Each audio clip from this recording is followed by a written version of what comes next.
आप रात में टीवी पर देख सकते हैं, कल न्यूज़पेपर में पढ़ सकते हैं, लेकिन अभी रेडियो पर सुन सकते हैं। आज 13 फरवरी है, यानी आज विश्व रेडियो दिवस है। यह दिन रेडियो के महत्व के बारे में जागरूकता बढ़ाने के लिए मनाया जाता है। रेडियो एक ऐसा माध्यम है जिसमें हर वर्ग के लोगों के लिए सूचना, जानकारी से लेकर मनोरंजन तक सभी तरह के प्रोग्राम का प्रसारण किया जाता है। आज भी रेडियो कई देशों में, कई जगहों पर, विशेषकर ग्रामीण क्षेत्रों में जानकारी प्रदान करने का प्राथमिक स्रोत बना हुआ है। आमतौर पर यह माना जाता है कि पहला रेडियो प्रसारण सन 1895 में हुआ था। भारत में रेडियो की शुरुआत सन 1923 में जुलाई में हुई थी, जब भारत पर ब्रिटिश का राज था। 23 जुलाई 1927 को मुंबई में इंडियन ब्रॉडकास्टिंग कंपनी के नाम से शुरुआत हुई और 26 अगस्त 1927 को कोलकाता से रेडियो प्रसारण शुरू हो गए।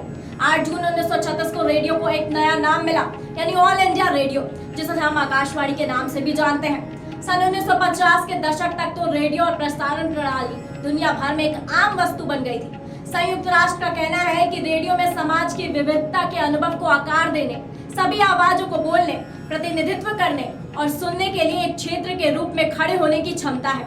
संयुक्त राष्ट्र ने विश्व रेडियो दिवस 2024 का थीम इस बार रेडियो सूचना देने, मनोरंजन करने और शिक्षित करने वाली एक सदी रखा है।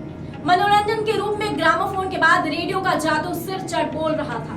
भारत के हर घर में एक कोना रेडियो के लिए सुरक्षित था। इसी बीच रेडियो सेलोन का प्रसारण शुरू हुआ और रेडियो का दायरा और बढ़ गया। सेलोन की लोकप्रियता के कारण ऑल इंडिया रेडियो को नई राह खोजनी पड़ी और उस राह का नाम था विविध भारती। 3 अक्टूबर 1957 को विविध भारती आरंभ हुआ, जो आज तक देश की सुरीली धड़कन बना हुआ है। वर्तमान समय में बढ़ती टेक्नोलॉजी की वजह से लोगों की रेडियो में दिलचस्पी कम हो गई है और अब लोग अपना सब प्रोग्राम टीवी या अपने स्मार्टफोन पर देख लेते हैं। रेडियो को बचाए रखने के लिए प्रधानमंत्री द्वारा सन 2014 में मन की बात प्रोग्राम का आरंभ किया गया। वर्तमान समय में रेडियो को एफएम के नाम से भी अधिकतर लोग संबोधित करते हैं। आज के समय में रेडियो का उपयोग इतना अत्यधिक नहीं किया जा रहा है, लेकिन कई सारे व्यापारी अभी भी हैं जो ग्रामीण क्षेत्रों के व्यक्तियों तक पहुंचाने के लिए रेडियो का इस्तेमाल करते हैं और उस पर अपना एडवर्टाइजिंग अर्थात विज्ञापन कराते हैं, ताकि ग्रामीण क्षेत्रों में भी पहुंच सके, जहां पर अभी तक संपूर्ण रूप से टेलीविजन का उपयोग नहीं होता है।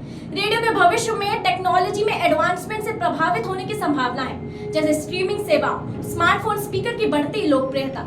हालांकि रेडियो अभी भी व्यापक रूप से सुना जाता है और कई लोगों के लिए समाचार, मनोरंजन और संगीत के स्रोत के रूप में काम करता है। इसीलिए यह संभव है कि यह प्रासंगिक बने रहने और बदलती टेक्नोलॉजी और उपभोक्ता आदतों के अनुकूल होने के तरीके खोज लेगा। धन्यवाद।